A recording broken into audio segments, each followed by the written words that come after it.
Hello, it is Natalie, and it is Technique Tuesday, and our theme this month for Technique Tuesday is cut files, and today we're going to make stained glass. Doesn't that sound fun?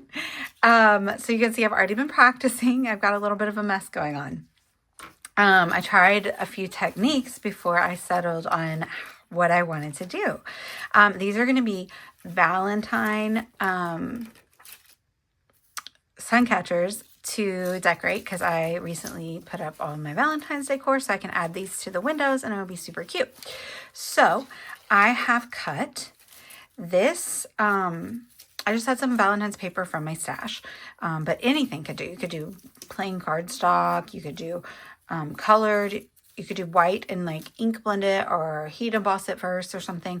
I just picked two colors and then I double cut it. I actually cut it on two different papers because it'll be hanging on my window. So I want it to be cute from both sides, even though, you know, from the outside, it will like kind of be backwards because I'm probably going to like, you could point it whatever direction you want, but I'm going to point it inside so you'll be able to see. So the idea is like, you see the solid word up here, and then I'll put the stained glass inside. And then when you turn it around, you'll just see like the cute pattern paper on the back. So I have this cut file. I double cut it. I cut it twice. And then I'm going to use foam tape because I want it to be a little bit raised. But then I went ahead and I cut my acetate. So I have cherry acetate that is in the store.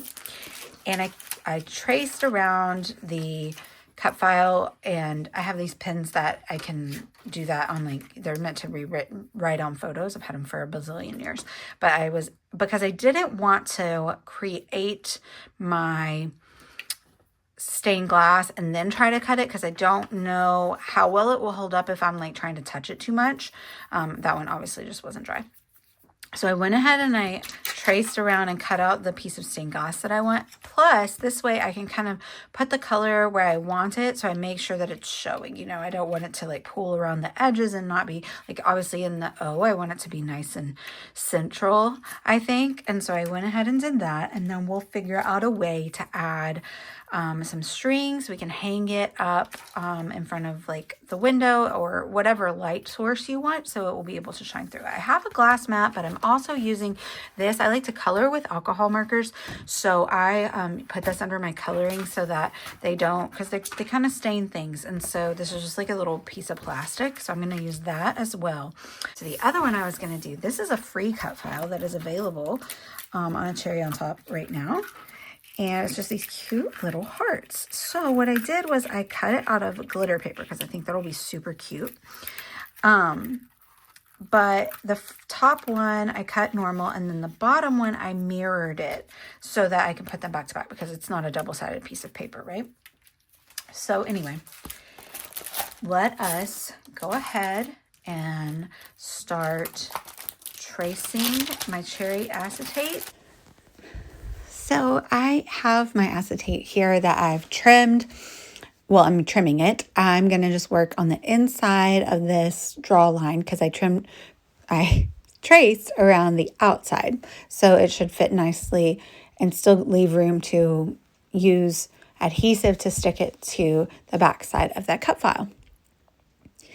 And then we will get started on using different types of alcohol inks to create these bits. So you can see I've practiced there.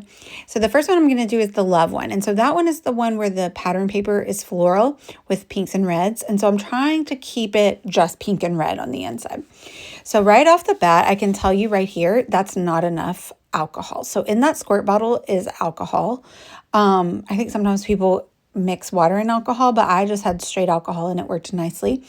So I learned very quickly that I needed to use more. And so that is why I added more there. And so that allows the blower that you're using to move it around. And I also use that paintbrush to kind of guide it where I want to sometimes.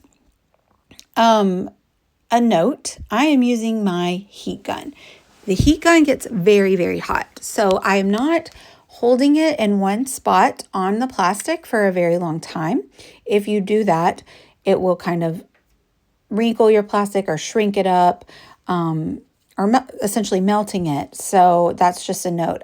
I know that they have tools for alcohol inks.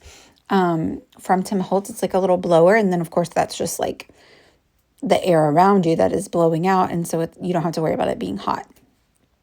But this worked fine. Just didn't hold it in one spot too long or anything like that. I really also enjoy it because it dries the alcohol ink and it moves it around in a fun way so that when the hard lines dry, you get those really cool like cellular type of patterns. You see me wiping things up a lot too because I keep getting blue on the acetate and I'm like, where is the blue coming from? It was coming from my finger. I finally figured out, oh yeah, I have blue on my fingers from where I was testing out how I wanted to do this to begin with. Figured that out finally. And so it didn't come off all the way, but it is helpful to also use the alcohol to clean your fingers if you get the alcohol ink on them, just as an FYI. But this was really fun to do. I had a lot of fun. It's a little bit messy. But it really wasn't too bad. So I decided to put it on this white sheet of paper so that you can see what it looks like. So what it would look like through the window. And I'm really loving the way that looks. It looks nice with the paper. So I'm going to move on. So you see me coloring with an alcohol marker. I will put in my gallery some of the options for alcohol markers that are in the Cherry on Top store. But I'm just coloring directly on there and then adding sufficient amount of alcohol and then blowing it around and guiding it a little bit with my brush, letting it drip, letting it move on the acetate. And I'm really happy with how it ended up looking. I do think at first I thought that you would kind of get more coverage with the alcohol drips, you know, like from the Tim Holtz. But in fact, I feel like I am getting sufficient coverage and I like the way that it looks with the alcohol markers just as well. It might take longer. I will say also if you want to layer it up, it's easier to use the inks that drip out of the bottle because once you've kind of done a layer of alcohol inks, if you color back over it, it'll erase it a little bit or it'll move what you already have on the transparency or on the acetate sheet.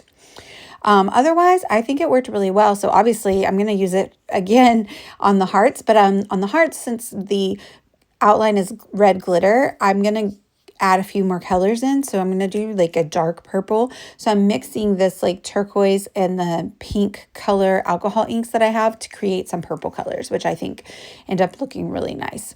And so you kind of see me working with all of the colors together here. And I let them run into one another, but I don't let them fully mesh. And so I still have like a pretty red spot and a pretty purple spot. And I'm happy with how those look. But you could also just do one at a time if that's what you're more comfortable with so that you don't mix your colors too much. And I do think that like if your red fully dries and you add the next color, it can overlap the red a little bit without like mixing into it, if you know what that means, if that makes sense. Although putting more alcohol onto the existing color will reactivate it a little bit. But still not as much as when you initially just like color onto the acetate sheet. So I'm really loving the way that looks. I think it looks really nice. And I like the way that the color kind of pulls on the edges, but you actually won't even be able to see that once I add the cut file back on. And I will say at the end too, I did use this plastic sheet, but really I didn't have to because once I figured out that you can clean up the alcohol ink really well with just alcohol. So that worked nicely on the glass mat and it did not leave any stains. And in fact, so if you have a glass mat, just clean it up with alcohol and you're good to go. I might try that on that sheet too. So I can have like a clean coloring sheet in the future. But we're almost done with this one. And at the end, I don't want it to go too quickly, but I'm basically going to show you the assembly instructions, but I didn't make you watch me assemble it on screen, mostly because we are in the middle of a winter storm. And so I was just trying to get this done so I could get this uploaded before a potential power outage. But look how pretty that is. And so that would look so lovely also on a layout or, you know, any project if you did it in a smaller scale to put it on a card. But home decor is really fun and I hope that you are inspired to do it. So I have put adhesive on the back side that will stick to just like glue, not glue, tape adhesive, and then I put foam tape on the front side, and that will give it dimension and allow me to sandwich in those ribbons that I'm going to use to hang it without kind of looking too bulky. So the back side has adhesive, I stick my transparency on, then the front side has foam adhesive. Just gives it a little depth, but you don't have to add the foam. You can just do regular adhesive. But I hope you guys enjoyed this. I hope you're inspired. Please let me know if you have any questions, and check out full still shots over on the gallery as well. You can subscribe to my channel over at Natalie Dill here on YouTube if you want to see more things like this. Thanks, y'all. Bye.